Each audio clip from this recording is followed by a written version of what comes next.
Oke, baik. Terima kasih sudah menunggu rekan-rekan semua. Saya mulai kegiatan perkuliahan kita sore hari ini ya. Bismillahirrahmanirrahim. Assalamualaikum warahmatullahi wabarakatuh. Selamat sore semuanya. Salam sejahtera untuk kita semua. Terima kasih hari ini sudah hadir di perkuliahan pertemuan ke-15.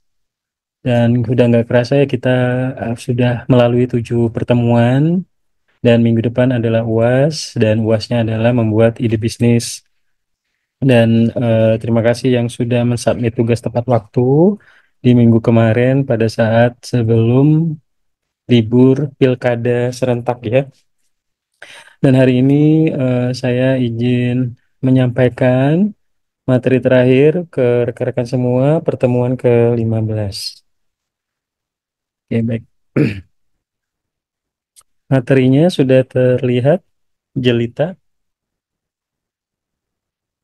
Sudah, Pak.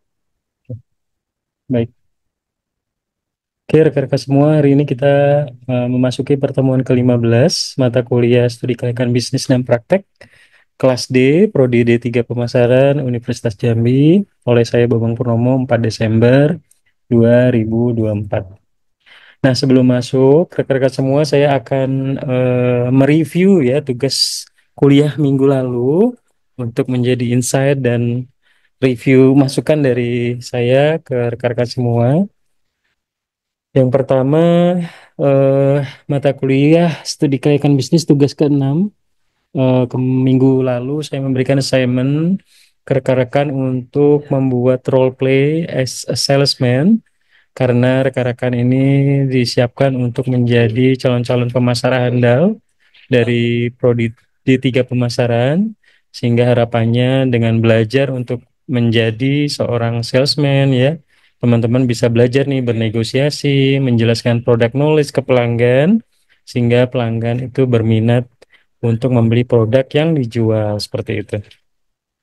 Nah, kemarin saya juga sudah membagi tugasnya. Terima kasih Jelita yang berkenan untuk ini ya membantu Syahrani, selain juga bertugas membantu Suci karena memang timnya kurang, jadi saya minta bantu Jelita.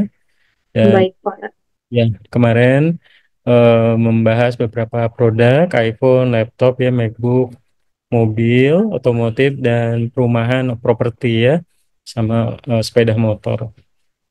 Nah, kemudian di tugas kedua juga minggu kemarin saya pengen teman-teman belajar bagaimana membuat surat lamaran pekerjaan dan CV sehingga nanti pada saat lulus teman-teman siap untuk bisa membuat CV yang bagus sehingga rekan-rekan bisa cepat bekerja ataupun nanti mau jadi wirausahawan silahkan.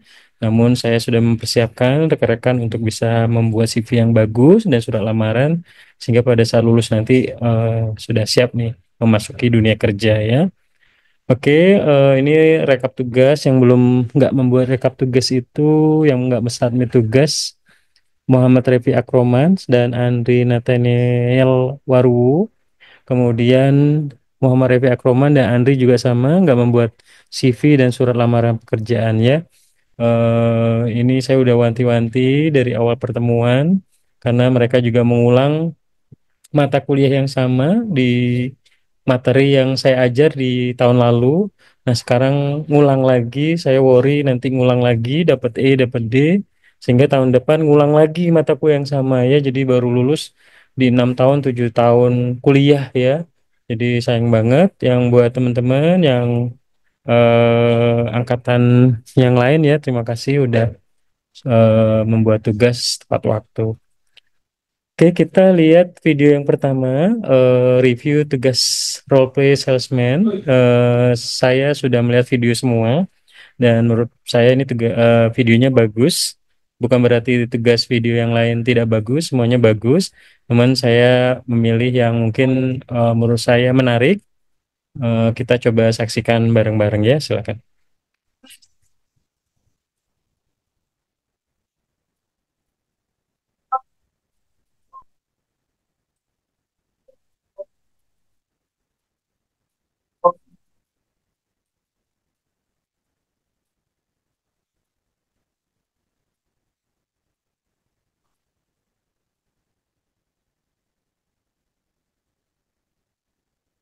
Ya, saya dengan dia, dari Susunan itu kakak. Saya lagi nyari-nyari mobil nih kak, rencananya. Ada nggak sih kak di mobil Toyota Zenith Suzuki? Lagi keren banget. Kak, di sebelah saya adalah contoh Toyota Innova Zenith DPC. Iya, warna itu cuma warna putih aja kayak LED ya. Yang di sini stempelnya dia warna putih kakak. Boleh saya lihat dulu kak? Boleh.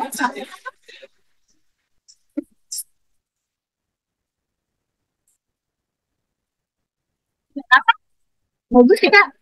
Lumayan.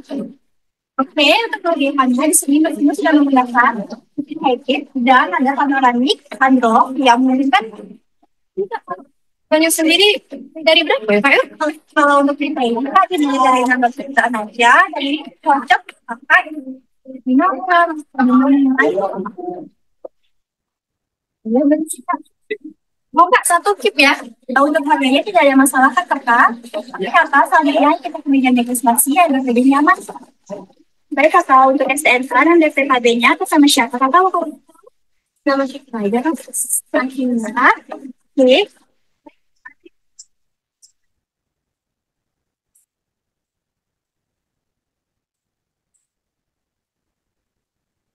Terus ya kak pembayarannya tadi. Oke kakak, terima kasih.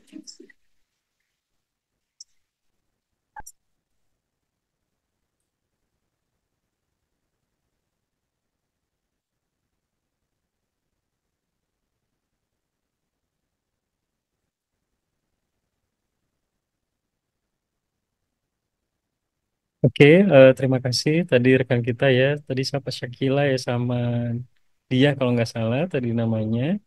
Nah, menarik ya. Yang pertama, memang ada beberapa take video yang suaranya kepotong pada saat editing. Kemudian yang kedua, suara backsoundnya lebih besar daripada suara si penjual dan pembeli sehingga tidak somehow tidak kedengaran. Cuman alhamdulillah masih dibantu dengan teks yang ada di video. Kemudian kenapa saya milih video ini? Karena rata-rata kalau yang lain itu ngambil di video di kelas gitu ya di ruangan. Kalau ini memang bisa menunjukkan Toyota Zenix ya si siapa si Sakila dan dia. Kemudian juga latar belakang mobilnya. Ini kalau boleh saya tahu di sini ada yang ini Sakila sama dianya ada join di kelas. Ada Pak. Ada, Iya, Pak. Pak. Ini ngambil videonya di Toyota ya. Iya, Pak. Kemarin kebetulan ada kelas dekat Toyota Pak di mata kuliah penjualan. Oke, good. Jadi memang teman-teman pas banget. Kemudian kenapa saya milih ini? Karena memang seolah-olah beneran gitu ya. Kalau di video di kelas-kelas yang lain itu mereka ada juga nggak berada di lokasi, tapi backgroundnya misalnya mereka di toko iBox pada saat mereka jualan iPhone gitu ya. Jadi seolah-olah benar-benar sebagai petugas sales iPhone gitu, iBox, sehingga lebih menarik dan informatif.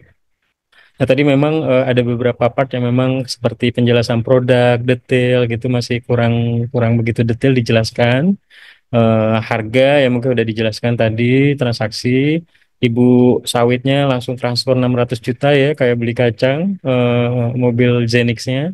Dan memang menarik ya videonya, dan ini menurut saya sangat bagus. Teman-teman juga sudah visit ke Toyota yang mungkin dari pengalaman teman-teman visit ini, teman-teman bisa mengetahui secara product knowledge, kelebihan dan keunggulan produk, bagaimana cara menjual, segmennya apa gitu ya.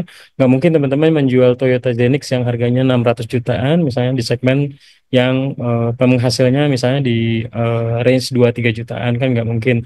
Jadi teman-teman tahu segmennya, misalnya yang pejabat, misalnya ya pengusaha yang memang pendapatannya misalnya di atas 20 misalnya ya.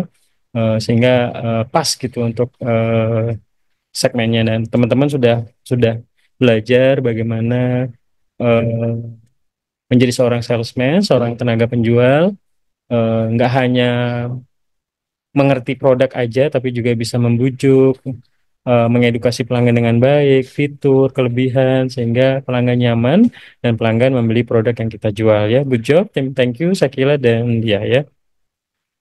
Oke, selanjutnya. Nah, di materi selanjutnya saya akan membahas mereview tugas membuat surat lamaran pekerjaan.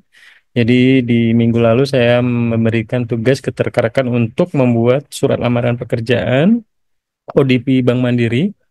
Nah, yang saya menariknya juga yang di pertama di sini dia ya. Nah, dia ini kesalahan dia ini membuat surat lamaran asal-asalan ya. Ini PT Bank Mandiri, alamatnya ya.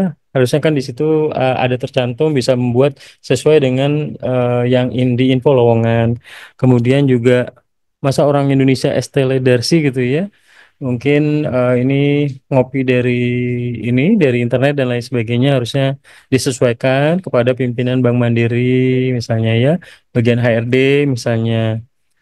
Jadi memang benar-benar harus sesuai dengan yang dicantumkan gitu. Jadi seolah-olah teman-teman itu membuat surat lamaran benar-benar untuk real seperti itu. Nah, coba kita lihat nih, bagus juga nih Anggun Siti Masitaya kepada yang terhormat tim rekrutmen Bank Mandiri perihal lamaran posisi Official Development Program clear ya. Kepada siapa tim rekrutmen, posisi apa yang dilamar, Officer Development Program ya. Kemudian ada alamat, nama lengkap, email ya, tanggal, kemudian juga mencantumkan IPK, lulusan dari mana, dan mencantumkan dokumen yang dilampirkan. Kemudian desainnya juga nggak monoton putih aja, tapi ada seninya di kiri kanan atas bawah ya, jadi lebih menarik, nggak monoton. Yang kedua juga sangat bagus nih, si Dina Amelia ya, PT Bank Mandiri Persero, posisi pekerjaannya juga ada Visa Development Program, kemudian menjelaskan mengenai dirinya, kemudian dilampirkan ya. Jadi dan berwarna juga ya, nggak putih ya. Kebanyakan saya lihat yang masuki lamar itu rata-rata putih aja backgroundnya, surat lamaran. Jadi memang harus dibuat sesuatu yang berbeda, yang menarik mata sehingga si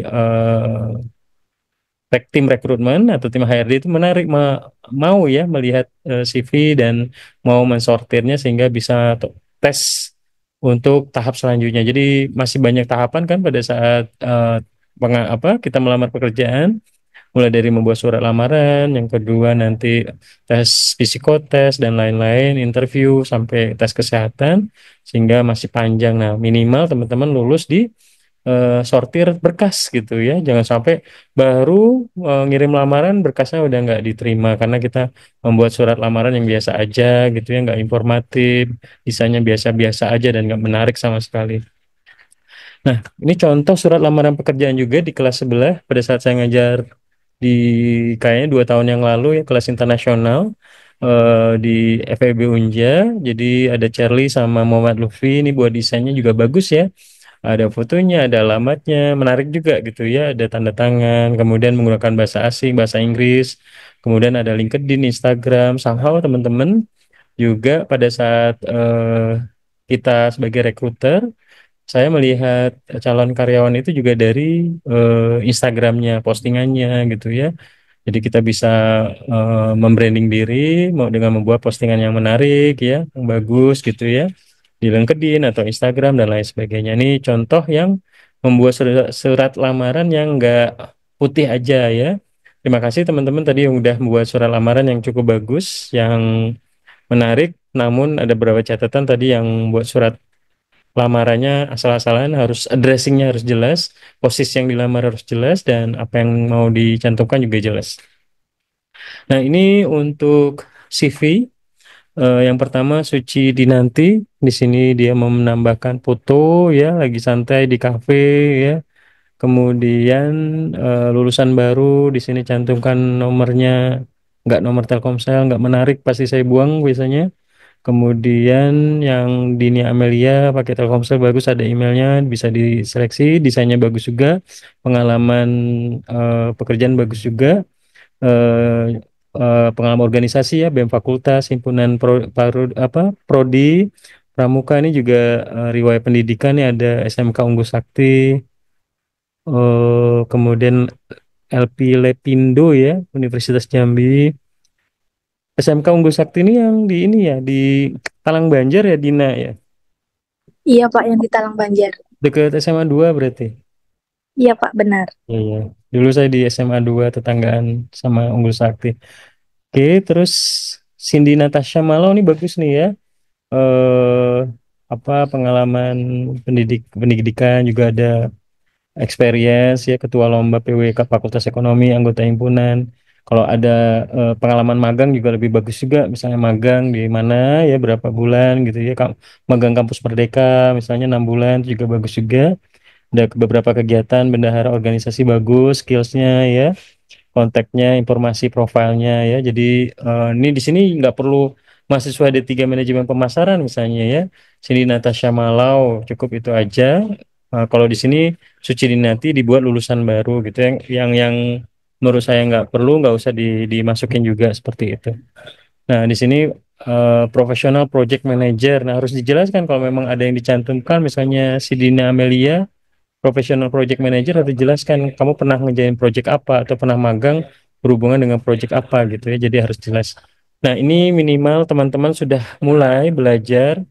Jadi kalau teman-teman nggak memiliki skills yang banyak, desain, kemampuan, sertifikasi, BNSP, misalnya digital marketing ya, kemampuan bahasa asing, bingung pasti akan masukkan CV-nya ya.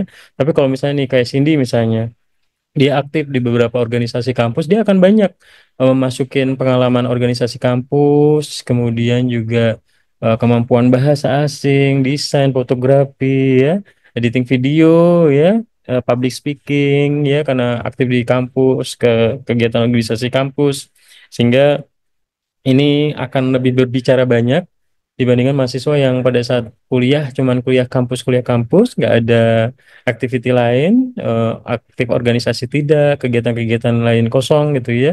Jadi pada saat lulus membuat CV pun juga bingung mau masukin apa gitu ya. Jadi ini pentingnya teman-teman menyiapkan dari sekarang skill-skill apa yang dibutuhkan sesuai dengan relate posisi yang dilamar. Kemudian juga membuat foto, memilih foto profile lamaran CV pun juga harus foto yang bagus ya. Kedepannya mungkin nggak bisa juga foto di kafe lagi nongkrong ada makanan ditampilkan dalam bentuk CV gitu ya. Harus foto yang looks profesional, misalnya harus menggunakan misalnya blazer, atau yang laki-laki menggunakan kemeja dan dasi ataupun jas gitu ya. Mau dari tampak kiri, tampak kanan, samping gitu ya. Yang pasti looks good sehingga kelihatan profesional dan menarik gitu ya teman-teman. Mungkin seperti itu. Dan ini contoh yang surat lamaran lain juga dari kelas sebelah nih yang bagus nih, yang sebelah kanan Lutfi Faisal dan Nazwa Yuliansa. Ya membuat desainnya menarik ya, fotonya formal ya, backgroundnya, kemudian infonya lengkap, experience, internship experience ya, education, kemampuan skillsnya.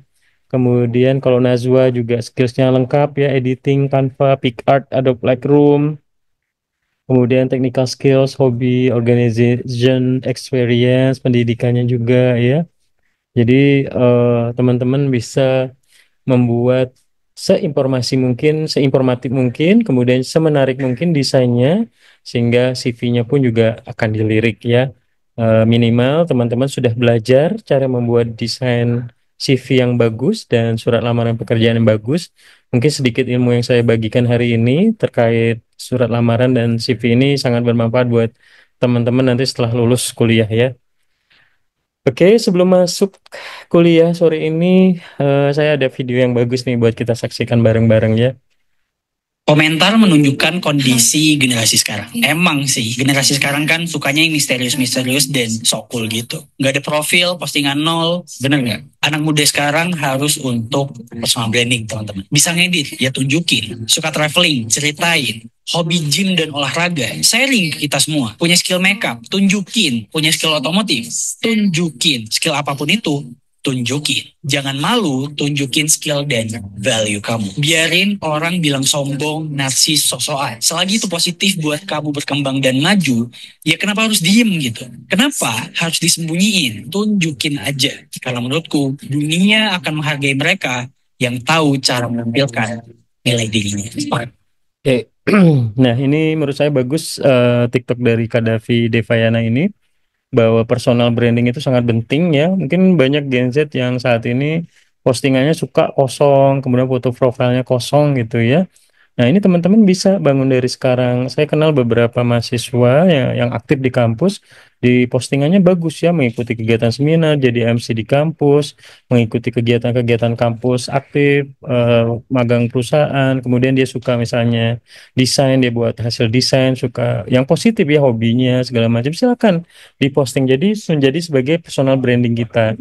Jadi pada saat si rekruter merekrut dan memilih calon-calon karyawannya, mereka akan melihat nih dari sosial medianya, dan jangan nggak perlu juga dikunci gitu ya, di lock gitu ya.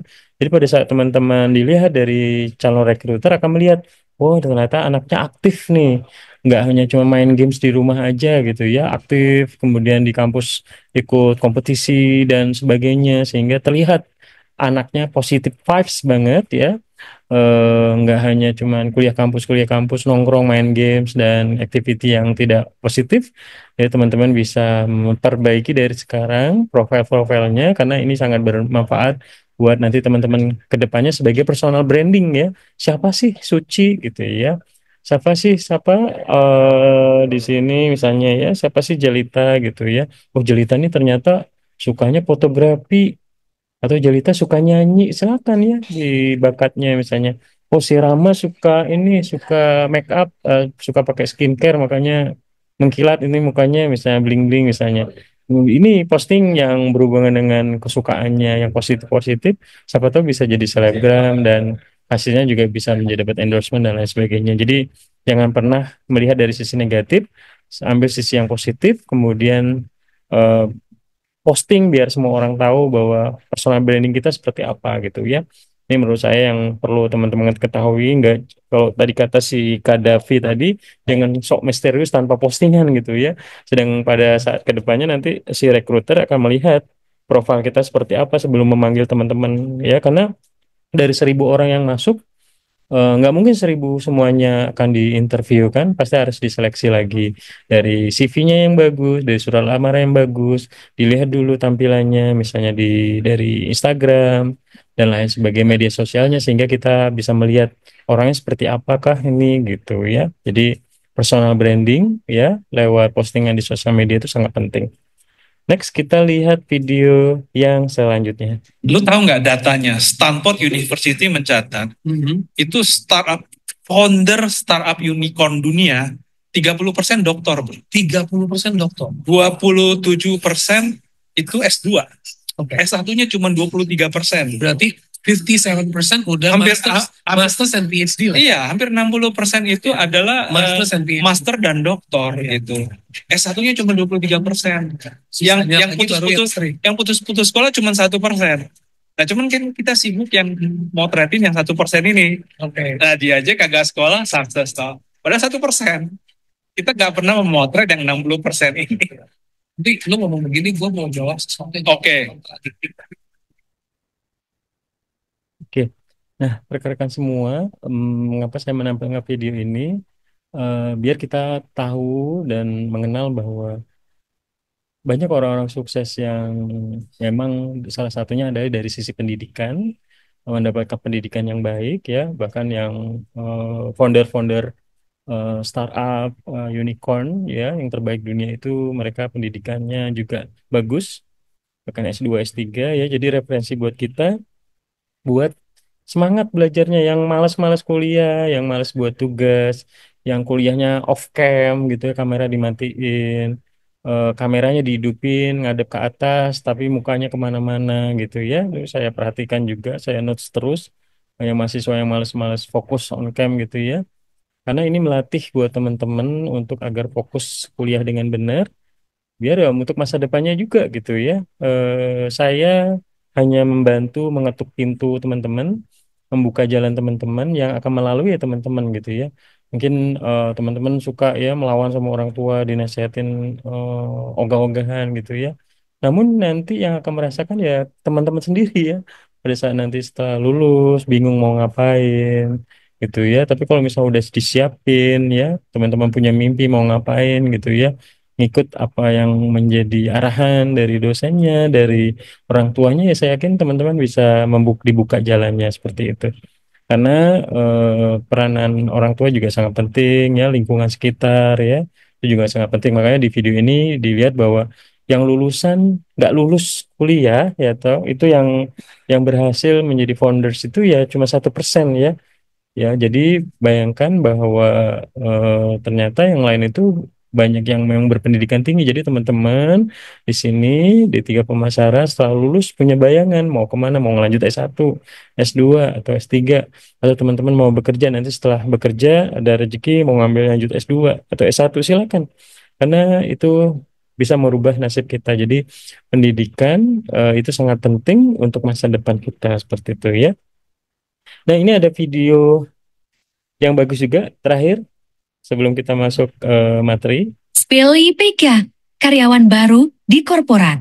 IPK 3,5 dari Universitas Brawijaya, jurusan Teknologi Informasi. IPK aku 3,8, aku dari jurusan Statistik and Data Science dari Institut Pertanian Bogor. 3,7 dari jurusan Teknik Elektro, Institut Teknologi Bandung. IPK aku 3,44, jurusan Teknik Industri dari Institut Teknologi 10 November, ITS Surabaya. IPK gue 3,72 dari Teknik Industri dari Universitas Indonesia. IPK aku 3,66 dari jurusan Kesejahteraan Sosial Universitas Pajajaran. IPK aku 3,79 dari Ilmu Administrasi Bisnis Universitas Brawijaya.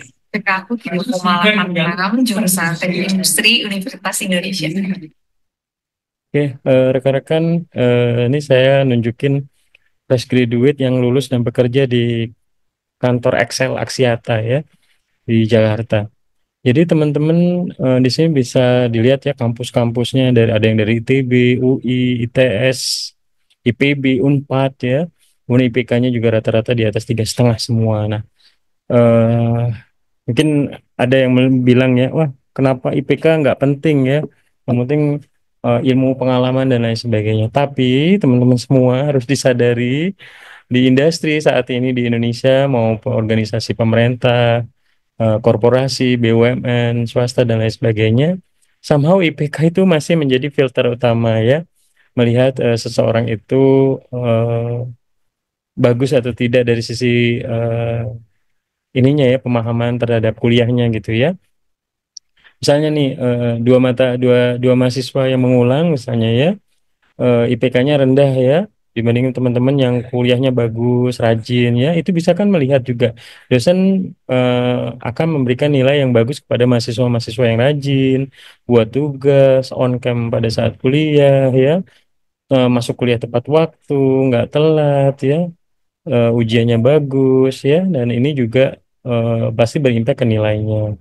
Tapi kalau misalnya tugas pun nggak pernah dibuat, malas kuliah, IPK-nya 2,5 misalnya ya, ya pasti pada saat filter sortir bom melamar pekerjaan ya akan tereliminasi sendiri gitu ya, dibandingkan teman-teman yang kuliah dari kampus yang ternama, IPK-nya bagus gitu ya. Dan itu juga manusiawi, kayak misalnya saya nih, pasti saya pada saat memilih tim pasti akan memilih yang terbaik mungkin dari segi nilai, penampilan ya, pengalaman organisasi, pengalaman bekerja dan lain sebagainya. Jadi ini buat referensi buat teman-teman. Saya pikir materi yang saya ajarkan ini teman-teman bisa dapatkan dari belajar online atau di buku, tapi ilmu yang saya dapatkan di pekerjaan hampir 20 tahun bekerja ini mungkin nggak bisa didapatkan di sembarang orang. Jadi yang pengen saya tularkan ke teman-teman bahwa setelah lulus kuliah ya, itu ternyata kehidupan malah lebih keras gitu ya. Mungkin teman-teman pada saat sekarang kuliah asyik bisa main game, bisa nongkrong sana sini ya, main-main ya. Tapi pada saat nanti setelah lulus ternyata nggak seindah yang dibayangkan. Teman-teman harus struggle, harus bersaing. Belum lagi banyak lulusan dari senior-seniornya yang masih belum bekerja. Kemudian bersaingan dengan kampus luar, dari kampus mahasiswa yang lulus dari kampus Jawa misalnya ya, yang tentunya juga harus disadari teman-teman harus punya value lebih, nggak harus mengandalkan ijazah saja, tapi harus punya skills lain. Misalnya nih si Suci tadi misalnya, atau Jelita tadi ya, Jelita sukanya sesuatu yang berhubungan dengan bunga misalnya, atau sesuatu yang berhubungan dengan hobinya apa, namun bisa dijual, silakan teman-teman bisa menjadi pelaku entrepreneur. Nah, jadi menurut saya apapun yang dijalani saat ini ya dilakukan dengan baik, dapatkan nilai bagus sehingga kita bisa punya value lebih dan bisa bersaing di nanti setelah lulus kuliah ya, mungkin seperti itu. Oke, saya pikir cukup Tahu nggak untuk komentar? materi intermezzo yang saya sampaikan. Sudah jam 17:03, saya izin sekitar 15-20 menit akan menyampaikan bagaimana kita membuat bisnis plan dalam membuat perencanaan bisnis. Jadi bisnis plan ini yang teman-teman buat di pertemuan terakhir, pertemuan ke-16 di minggu depan, yang akan teman-teman submit, dan ini sudah saya informasikan dari pertemuan ke-9 di awal-awal kuliah bahwa tugas akhir rekan-rekan itu nggak ada UAS, tapi teman-teman membuat bisnis proposal atau bisnis plan gitu ya. Nah, rekan-rekan semua ya, ketika teman-teman saat ini kuliah di Fakultas Ekonomi, apalagi di Prodi D3 Pemasaran, teman-teman itu disiapkan untuk masuk ke dalam bisnis korporasi, perusahaan swasta ya, perusahaan asing ya, teman-teman itu dia siapkan untuk menjadi karyawan ya, untuk bisa masuk ke era industri, ataupun teman-teman disiapkan untuk menjadi pelaku usaha, entrepreneur dan lain sebagainya. Nah, rekan-rekan semua harus disadari ya, bahwa mendirikan usaha atau mengembangkan usaha ataupun bisnis, tujuan orientasinya adalah memproduksi barang dan jasa yang dibutuhkan oleh masyarakat, baik itu kebutuhan sembako, kebutuhan pokok ya, dan lain sebagainya, dan tentunya untuk mencari keuntungan yang sebesar-besarnya ya. Dengan modal yang sekecil-kecilnya bisa mendapatkan pendapatan yang sebesar-besarnya. Profit oriented ya. Dan tentunya dengan adanya rekan-rekan dipekerjakan di suatu bisnis atau perusahaan sebagai tim pemasaran, data analis, digital marketers, atau di tim yang lain, tujuannya adalah dengan adanya kalian bisa menumbuhkan bisnis tersebut ya, dari sisi revenue, opsi penjualan ya, dan tentunya bisa berkelanjutan ya, seperti itu. Jadi bisnisnya bisa terus-menerus menghasilkan uang dan mempekerjakan, membayar gaji karyawan dan lain sebagainya. Nah, rencana bisnis ketika kita membuat bisnis plan, mungkin saya pikir teman-teman sebagian sudah ada yang membuat, sudah selesai mungkin ya. Jadi rencana bisnis itu tentunya berkaitan yang pertama what, produk apa yang akan kita buat. Wah, si Jelita sukanya misalnya ini ya, tadi suka skincare. Saya mau buat bisnis skincare biar kayak Deviana di Palembang bisa flexing-flexing mobil Ferrari misalnya. Atau beli apa, Robicon ada 3 biji di depan rumah, sampingnya Indomaret misalnya. Atau yang lain gitu, yang sesuai dengan kesukaan kita dan tentunya tidak merugikan orang lain. Kemudian why, mengapa produk itu dibuat? Wah, karena skincare ini cewek-cewek sekarang sukanya yang putih-putih, yang mukanya glowing-glowing gitu ya. Jadi pengen buat skincare whitening gitu, biar mukanya glowing gitu misalnya. Bagaimana membuat produknya ya? Apakah kita mensubkonkan pabrik skincare untuk membuat ya, kita menjualnya misalnya? Siapa pasarnya pembelinya? Misalnya wanita remaja Gen Z umur 15 sampai 30 tahun misalnya, seperti itu. Kapan produk itu harus dibuat ya? Kemudian di mana produk akan dibuat dan dijual, atau diproduksinya akan dijual di mana aja? Produknya akan kita jual di seluruh Indonesia misalnya, seperti itu ya. Jadi ketika kita membuat bisnis, kita harus tahu dengan detail produk apa atau jasa apa yang akan kita dibuat dan kita jual, sehingga kita bisa menjual produknya ke market, seperti itu. Kemudian bisnis plan itu sendiri ya merupakan suatu dokumen yang lengkap, komprehensif, di mana isinya ya mengenai rencana perusahaan, atau teman-teman dipercaya sebagai seorang eksekutor ya, data analis dan lain sebagainya, membuat proposal bisnis untuk mencari peluang-peluang usaha, business opportunities yang terdapat di lingkungan eksternal, sehingga bisa membuat bisnis yang bisa executable ya, dari bisnis plan yang dibuat, disusun yang lengkap, sehingga pada saat disampaikan ke manajemen atau ke stakeholders atau pemegang saham atau ke business owner, wah ini proposal bisnisnya bagus nih, bisa kita eksekusi. Butuh modal berapa? 10M Pak, kita buka cabang di kantor Bungo. Oke, ini kita eksekusi, buat pabrik CPO di Moro Bungo dengan analisa bisnis planmu, eksekusi gitu ya. Jadi bisnis plan ini dokumen tertulis yang disiapkan oleh kita sebagai calon pelaku usaha ataupun sebagai karyawan di perusahaan untuk membuat gambaran umum bagaimana usaha yang kita buat ini ya, baik internal analisanya maupun eksternal mengenai rencana perusahaan ke depannya ya. Di sini perencanaan bisnis plan ini ada bagaimana kita pemasarannya ya, menggunakan digital marketing Pak, menggunakan iklan Meta Ads Pak, menggunakan brosur Pak, menggunakan tim sales Pak, menggunakan mitra distributor Pak, misalnya ya, menggunakan iklan TV Pak dan lain sebagainya. Modalnya ya, apakah minjem ke bank, kreditur ya, operasional, sumber daya manusia, teknologi dan lain sebagainya. Nah, jenis-jenis usaha itu ada beberapa berdasarkan Undang-Undang UMKM tahun 2008, ada usaha mikro, di mana di kategori usaha mikro ini kekayaan bersih usaha tersebut maksimal 50 juta dan tidak termasuk tanah dan bangunan. Penjualan bersih tahunannya maksimal 300 juta atau maksimal 25 juta per bulan. Kemudian usaha kecil yaitu kekayaan bersihnya sekitar 50 juta sampai 500 juta, tidak termasuk tanah dan bangunan, penjualan bersih tahunan mulai dari 300 juta sampai 2,5 M. Kemudian usaha menengah, kekayaan bersih lebih dari 500 juta sampai dengan 10M dan tidak termasuk tanah dan bangunan tempat usaha. Penjualan bersih tahunannya 300 juta sampai 50M. Jadi ini 3 kategori segmen dari masing-masing usaha. Jadi pada saat teman-teman ditempatkan di tim perusahaan untuk mengembangkan cabang, teman-teman bisa melihat usaha ini masuk usaha menengah, kecil, ataupun mikro. Tahap penyusunan bisnis plan, yang pertama kita menyusun ide usaha. Idenya ini apa yang kita menghadapi atau mensolusikan masalah yang ada di masyarakat. Misalnya di Moro Bungo nggak ada modern minimarket atau supermarket, wah kita buka di sana cabang dari Jambi ke Bungo misalnya, itu contohnya ya. Jadi kita tahu ide bisnis yang akan dibangun. Kemudian yang kedua kita membuat tahapan perumusan konsep usaha. Jadi bagaimana konsep usaha itu dibuat, ide usaha dibuat sehingga bisa direalisasikan dalam bentuk usaha dan dirumuskan menjadi konsep usaha seperti itu.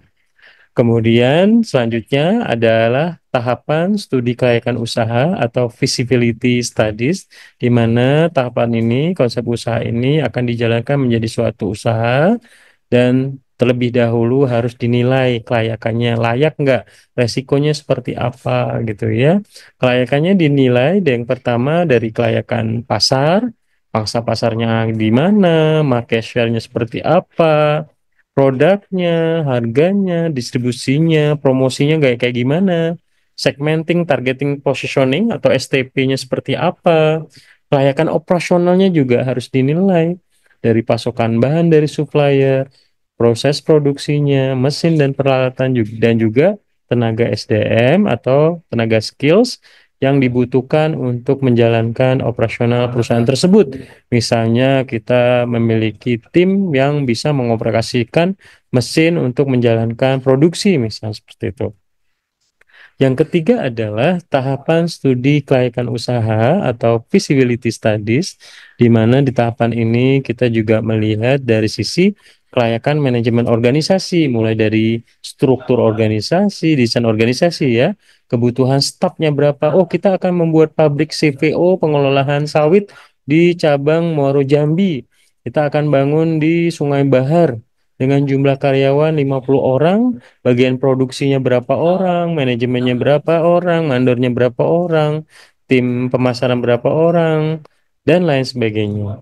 Kemudian yang keempat, kelayakan keuangan ya, jadi bagaimana modalnya, sumber pendanaannya, proyeksi arus kas dalam tanda kutip, pendapatan dan pengeluaran kos yang dikeluarkan, laporan laba rugi, analisis investasinya, BEP-nya kapan, ROE return on investment-nya berapa, posisi dalam persaingan seperti apa, ancaman pendatang baru, pemasok, dan lain sebagainya. Kemudian baru kita menyusun rencana bisnis tersebut dari informasi yang dikumpulkan oleh pelaku usaha, sehingga kita bisa melihat studi kelayakan kita ini bisa memberikan informasi yang berharga bagi stakeholders untuk mengambil keputusan.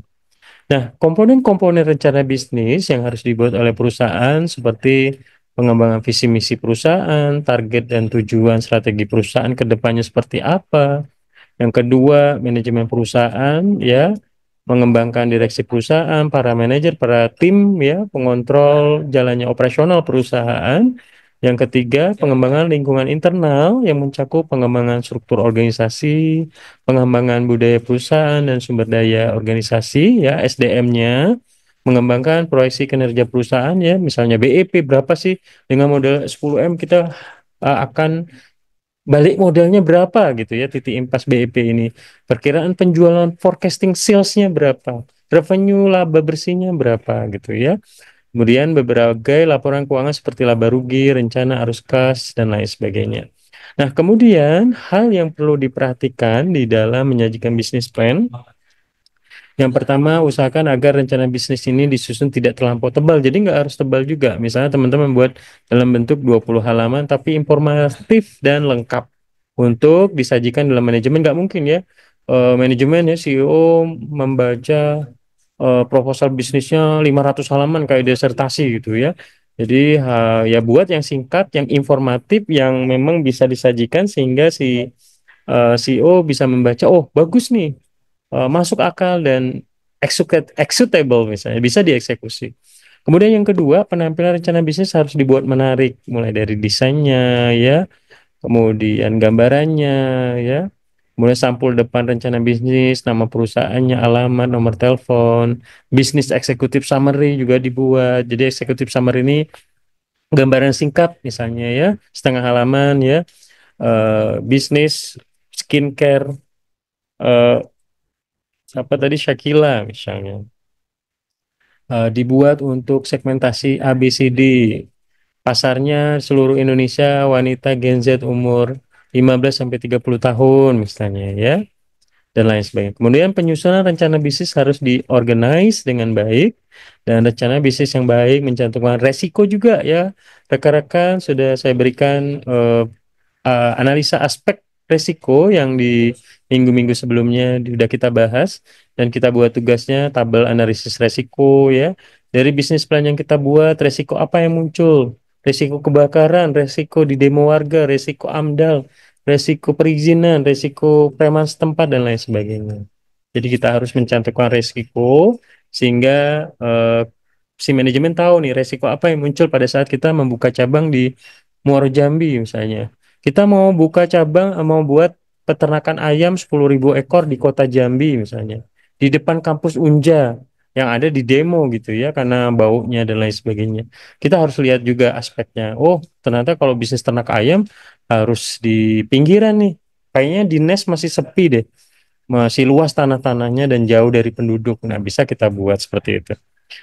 Kemudian format bisnis plan ya, pendahuluan, nama alamat perusahaan ya, kemudian rangkuman summary eksekutif tadi, visi dan misi, deskripsi usahanya, produk yang dihasilkan, jasa pelayanan, ruang lingkup bisnis, tim personalia, kemudian rencana produksi, pemilihan lokasi, tempat, produksi, layout, gedung ya, rencana pemasaran seperti apa, bagaimana cara memasarkan produk tersebut, segmentasinya, penetapan harga, promosi, pengembangan produk. Bagian organisasi SDM ya, butuh kepemilikan organisasi, strukturnya, jumlah SDM yang dibutuhkan berapa ya. Analisis resiko yang tadi tabel analisis resiko ya, perencanaan keuangan dan lain sebagainya ya. Jadi kurang lebih demikian. Nanti teman-teman saya kirimkan materi ini. Jangan khawatir untuk tugas pengganti UAS terakhir yang belum buat sama sekali dan belum dicicil. Waktunya tinggal seminggu dan minggu depan teman-teman harus mempresentasikan ya yang saya pilih. Dan yang kedua silahkan di submit linknya bagi yang sudah ya. Nah untuk tugas minggu depan itu yang pertama, tugas ketujuh di sheet 7 di Google Doc yang saya kirimkan ke teman-teman Google Sheet. Tugas satunya adalah buatlah video dalam ya PowerPoint kayak biasa teman-teman buat, dijelaskan dalam bentuk video di YouTube menjelaskan pertemuan ke-9 sampai ke-15 mata kuliah SKB dan praktek. Kemudian tugas kedua buat penjelasan di Instagram dan TikTok atau TikTok ya. Boleh pilih salah satu mau di-post di Instagram, kalau nggak ada TikTok, kalau mau di-post di TikTok silahkan. Mengapa Anda penting mempelajari studi kelayakan bisnis? Simple aja ya. Dan di ini tugas ini deadline-nya di hari Selasa depan sebelum hari Rabu jam 5 sore tanggal 10 Desember 2024. Nah, yang terakhir untuk pengganti UAS ini sudah saya kirimkan dari pertemuan ke-8. Contohnya juga sudah saya kirim, nanti saya kirim kembali. Teman-teman buat bisnis proposal, dijelaskan dalam bentuk PowerPoint dan video di YouTube. Dan sama di submit di minggu depan, di sheet ke-8, ya, hari Selasa 10 Desember 2024 jam 5 sore ya. Jadi silakan dibuat tugasnya. Di situ ada proposal bisnisnya, disubmit di link akademinya atau link yang lain teman-teman upload presentasi dalam bentuk video di YouTube. Nah, yang presentasi minggu depan ini sorry saya ini kelas di sini Lutfi Herlambang nggak ada ya? Sebentar, di sini saya coba copy dulu. Oh iya, ini kelas sebelah ya. Oke, saya ambil yang nilai-nilainya jelek dan nggak masuk. Oke, oke, terus 3 lagi saya ambil acak dari sini. Saya pengen, oke, Kriston Martinus, kemudian Gita Murni, lagi berdoa pasti jangan aku gitu ya. Gitu. Terus Rahmania Fatimah, satu orang saya berikan waktu cuma 10 menit untuk menjelaskan plan bisnis plannya, nanti saya review. Yang terakhir Syahrani Rabi Aulia. Yang nggak dapet pasti bersyukur, alhamdulillah aku nggak disuruh presentasi gitu ya. Tapi nggak apa-apa, ini buat teman-teman buat belajar ya. Nah, jadi ini Muhammad Revi Akroman, Andri Nathaniel Warowo yang jarang masuk dan jarang buat tugas. Semoga ini minggu depan presentasi dan buat tugas. Kalau nggak dibuat juga berarti dapat E. Kemudian Kristen, Gita, Rahmania, Syarani, silakan disiapkan presentasinya. Jadi bisa present minggu depan. Yang lain di post proposal bisnisnya dan videonya di post di YouTube. Nanti saya cek satu-satu untuk penilaian akhir UAS. Nah, setiap orang maksimal 10 menit untuk presentasinya, ya. Oke, ada pertanyaan sebelum saya absensi teman-teman, karena saya nggak mau lama-lama, karena teman-teman tugasnya banyak. 2 tugas terakhir, tugas 7 dan tugas 8 adalah final proposal bisnis dan penjelasan mengenai bisnis proposalnya. Ada yang mau ditanya? Kalau enggak, saya izin absen dulu. Eh, ya, ini tugas 8 ini kayaknya sejelita salah. Ini silakan nanti di upload ulang ya. Yang untuk di tugas akhir UAS, materi dalam bentuk PDF proposal bisnisnya di link di posting di akademia, silakan. Kemudian link yang kedua adalah penjelasan mengenai proposal bisnis dalam bentuk PowerPoint dan ada foto mukanya ya. Jadi pada saat jelasin kayak biasa teman-teman buat desainnya di apa di Canva yang mukanya bisa kelihatan, silahkan nanti di save as MP4 formatnya terus upload ke YouTube silahkan. Kemudian tugas 7 ini jangan lupa link penjelasan di YouTube pertemuan ke-9 sampai 15 resume aja misalnya 10 lembar atau terserah, silahkan ya diatur nanti saya cek. Kemudian link TikTok atau Instagram pilih salah satu, mengapa penting belajar studi kelayakan bisnis. Saya pikir cukup. Kemudian absen terakhir rekan-rekan semua, Muhammad Refi Akroman ada? Hadir, Pak. Nah, ini jarang masuk ya. Revi, Andri Nathaniel ada? Apa ya? Nah, coba kita lihat tugas 1 kosong, tugas 2 Revi kosong, tugas 3 Revi kosong, tugas 4 kosong, tugas 5 kosong, tugas 6 kosong, tugas 7 belum dibuat. Nih, semoga dibuat nih tugas 7 sampai UAS ya. Kayak live TikTok, Kodam kosong ya. Ini si Revi dan Andri tugasnya kosong juga nggak? Hadir, Pak. Andri hadir, Pak. Oke, tapi nggak pernah buat tugas ya, Andri. Tapi nggak apa-apa, Andri. Buat, Pak. Cuman Andri ini sama Revi ini kayaknya sayang sama saya, jadi pengen ketemu di pertemuan berikutnya. Jadi 3 tahun bareng saya kayaknya.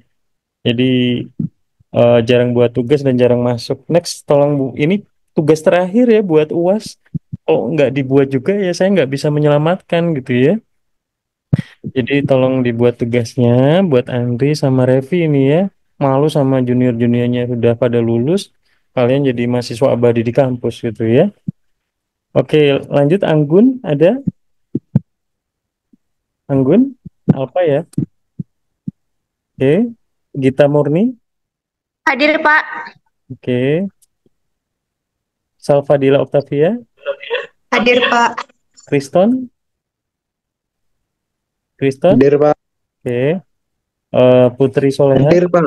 Hadir, Pak. Oke, dia? Hadir, Pak. Oke, Suci Dinati? Jelita? Jelita? Hadir, Pak. Dina? Hadir, Pak. Hadir, Pak. Saiful Muarif? Hadir, Pak. Oke, Puja? Hadir, Pak. Rahmania? Kenapa Puja? Hadir, Pak. Senang banget kayaknya. Mau ujian buat tugas banyak kayaknya jadi happy, buat tugas minggu depan jadi happy banget. Rahmania ada? Hadir, Pak. Cindy? Hadir, Pak. Dwi? Hadir, Pak. Sahrani? Hadir, Pak. Oke, yang merah-merah dan kuning Gita, Salvadila, Kristen, Suci, Ramania buat tugas yang bagus ya. Ini saya notes kemarin ada beberapa yang nggak open cam. Tolong dibuat tugas sebagus-bagusnya, tugas akhir sebagus-bagusnya, biar bisa saya bantu untuk nilai yang bagus ya. Kalau teman-teman nilainya bagus, kan pasti happy nanti lulusnya juga IPK-nya bagus. Oke, rekan-rekan semua, saya pikir cukup untuk hari ini. Saya minta maaf Pak. kalau ini ya ada Jelita. Izin bentar, Boleh silakan. Pak.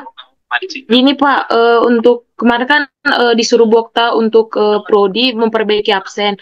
Nah absen kita tuh Pak di Siakat masih kosong semua Pak. Oke, nanti saya lapor ke Mbak Okta untuk absensinya. Iya Pak. Oke, siap, aman. Nanti saya perbaiki. Terima kasih Jelita untuk infonya. Nanti kalau ada yang kurang, Jelita info ke saya. Nanti saya bantu kelengkapan. Kan saya juga selalu mencatat kehadiran teman-teman. Oke, rekan-rekan semuanya, saya pikir cukup untuk hari ini. Terima kasih banyak untuk rekan-rekan yang sudah hadir tepat waktu, yang rajin buat tugas selama 7 pertemuan ini ya, good job. Karena konsistensi itu sangat sulit ya. Orang mungkin di awal-awalnya semangat, tapi di akhir-akhirnya biasanya malas-malesan. Ada yang dari awal sampai akhir malas-malesan buat tugas dan nggak pernah masuk. Ada juga seperti itu. Nah, harapannya teman-teman konsisten buat masa depan teman-teman. Saya hanya membuka jalan, melatih teman-teman untuk kebiasa deadline. Nanti pada saat bekerja ternyata lebih kejam lagi misalnya ya. Teman-teman udah kebiasa untuk membuat tugas, menggunakan desain, menggunakan editing video. Siapa tahu dari kemampuan ini teman-teman bisa skillsnya bisa nambah dan bisa sukses. Bisa ikut digital marketing, bisa melatih kemampuan yang lain-lain sehingga teman-teman bisa lebih gampang pada saat nanti ikut seleksi tes dan lain sebagainya. Saya minta maaf sekali lagi dari lubuk hati yang paling dalam kalau ada yang kurang berkenan selama 7 pertemuan ini. Saya mau semua mahasiswa yang saya ampu sukses semua, 5 tahun, 10 tahun lagi ketemu saya, Pak, saya mahasiswa Bapak, dulu dan saya alhamdulillah sekarang jadi sudah sukses Pak, misalnya itu kebahagiaan buat saya. Saya nggak minta berharap apa-apa dari teman-teman, saya pengen teman-teman sukses, saya doakan selalu dan selalu membanggakan kedua orang tua ya. Saya pikir cukup buat tugasnya, materinya nanti saya share di grup. Wabillahi taufiq wal hidayah. Wassalamualaikum warahmatullahi wabarakatuh dan selamat sore semuanya. Sore Pak, terima kasih. Ya, terima kasih.